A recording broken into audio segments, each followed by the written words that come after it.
7월 셋째 주 수요 말씀 데이트입니다. 오늘 하나님께서 우리에게 주신 말씀은 열왕기하 4장 32절부터 37절까지의 말씀입니다. 새한글 성경으로 제가 읽도록 하겠습니다. 엘리사가 그 집에 다다랐다. 아이가 죽어서 엘리사 자신의 침대 위에 눕혀져 있는 것이 아닌가. 엘리사는 들어가서 문을 닫았다. 둘만 있었다. 그는 여호와께 기도했다. 그러고는 올라가 아이 위에 자기 몸을 맞추었다.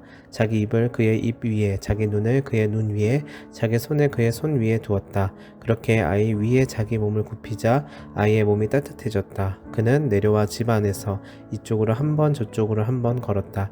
그러고는 올라가서 아이 위에 자기 몸을 굽혔다. 그러자 아이가 재채기를 7번까지 하고는 두 눈을 떴다. 엘리사가 게하시를 불러 말했다. 수넴 부인을 모셔오게. 게하시가 여자를 불렀다.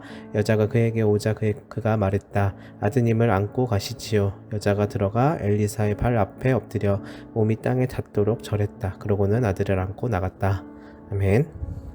절망을 물리치시는 하나님이라는 말씀의 제목으로 말씀의 은혜를 나누도록 하겠습니다.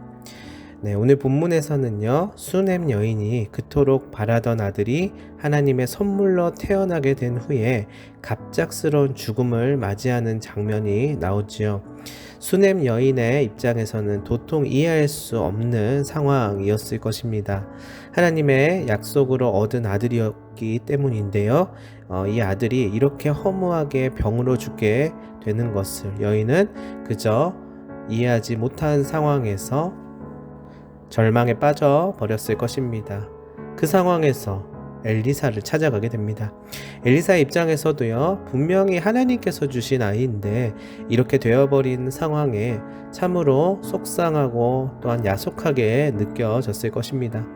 그렇지만 우리 하나님께서는 이러한 아픔과 절망 가운데 있는 성도들을 그저 하늘 위에서 방관하고만 계시거나 그냥 그대로 침묵하시기만 하는 그런 분은 아닙니다.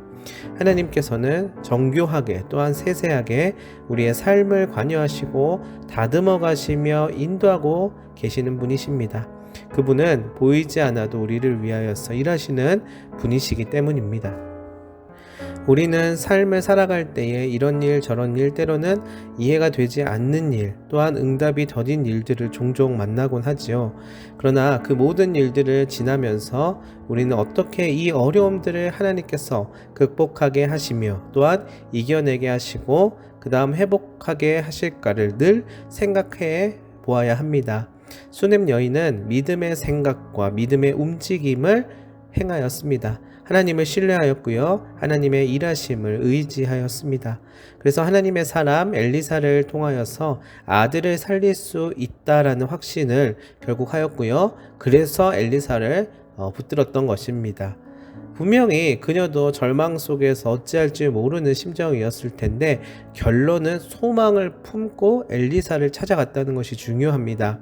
우리 또한 삶을 살아갈 때에 어떠한 문제에 봉착하게 되면은 이러한 믿음의 생각과 믿음의 움직임을 디뎌야 하는 것이에요.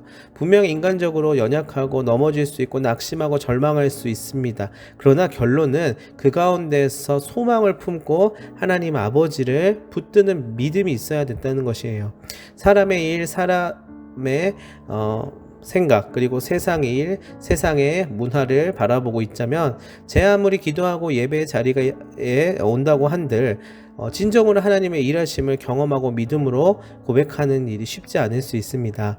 믿음의 생각, 믿음의 움직임은요, 여건과 상황을 바라보는 것이 아니라 하나님을 바라보는 것이에요.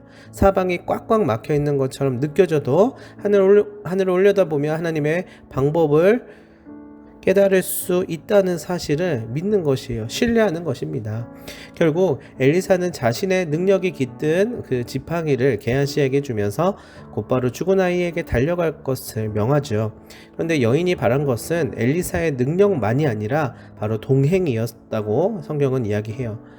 그렇습니다. 믿음의 생각과 믿음의 움직임은요, 그저 전능하신 하나님의 능력만을 그냥 취하면서 자신의 상황과 문제가 풀려지는 것만을 기대하는 것이 아니라 언제나 그분과 동행하고자 하는 마음을 품으며 실제로 동행하는 것이에요. 그리고 엘리사는 아이를 꼭 안고 기도하면서 그를 살게끔 합니다. 믿음의 사람은요, 늘 하나님과 동행하는 사람입니다. 그러니까 능력만을 구하고 능력만을 받는 것에서 끝나지 않고 함께 동행하는 것입니다. 주님이 함께 하시면 그 어떠한 어려움도 이겨낼 수 있다는 믿음을 가지며 함께 동행하는 것이에요. 여러분, 그것을 임마누엘이라고 하지요. 그것이 복음이고요. 그것이 중요해요. 나의 삶이 어떠하든 세상이 어떠하든 하나님께서 나와 함께 하신다면 우리는 그 삶 속에서 생명을 품고 소망을 품고 하나님 나라를 꿈꿀 수 있습니다.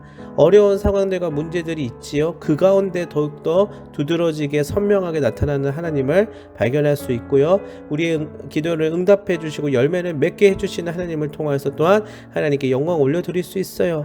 이 모든 것들은 하나님 없이 그저 나 혼자 그 영광스러움을 잠깐 취하면서 선포하는 일로 되는 것이 아니에요. 우리와 함께 하시는 주님, 그 주님과 함께 기뻐하고 함께 슬퍼하고 함께 이겨내면서 그 걸음들을 나아가는 것입니다. 비록 보이지는 않아도요, 믿음의 눈을 들어서 바라볼 수 있는 우리가 되어야 할 것입니다. 하나님께서 분명 여러분들의 상황과 여건 속에서 일하고 계십니다. 우리가 그것을 믿는다면 하나님과 함께 우리에게 주어진 한 시간 한 시간, 한 달, 두 달, 1년, 2년, 10년, 20년, 그리고 50년, 60년이 그저 버거운 고생길을 걸어가는 것이 아니라 하나님과 동행하는 기쁨의 걸음이 될 것이라고 저는 믿습니다. 여러분, 믿고 신뢰하십시오. 분명 하나님께서 잘해주실 것입니다. 주님과 함께 동행하며 주님을 의지하며 그 살아계신 주님을 경험하는 여러분들 되시기를 간절히 바랍니다. 기도하도록 하겠습니다. 하나님 아버지, 주님과 동행함이 가장 큰 축복임을 깨달아 일평생 주님과 함께하는 여정을 기쁨으로 경험하는 우리 모두가 되게 하여 주시옵소서. 때론 육신의 연약함이, 마음의 연약함이, 상황적인 어려움들이 우리의 삶을 짓누르고 어려운 문제들이 우리를 올가맵니다. 그러나 하나님은 살아계시기 때문에 사람을 통하여, 상황을 통하여, 또한 많은 일들을 통하여서 우리에게 알려주시고 계시해 주시고 또한 함께하여 주셔서 하나님과 함께 든든한 걸음들을 걸어나가면서 실제로 하나님이 역사하시는 일들을 고백할 수 있도록 주여 도와주시옵소서. 우리 교회를 위하여서, 개인을 위하여서, 또한 주변에 고통받는 이들을 위하여서 기도합니다. 하나님 아버지, 살아계신 주님께서 눈동자처럼 지켜주시고 보호하여 주셔서 하나님의 일을 이루어가 주시옵소서. 감사하며 예수 그리스도의 이름으로 간절히 기도합니다. 아멘.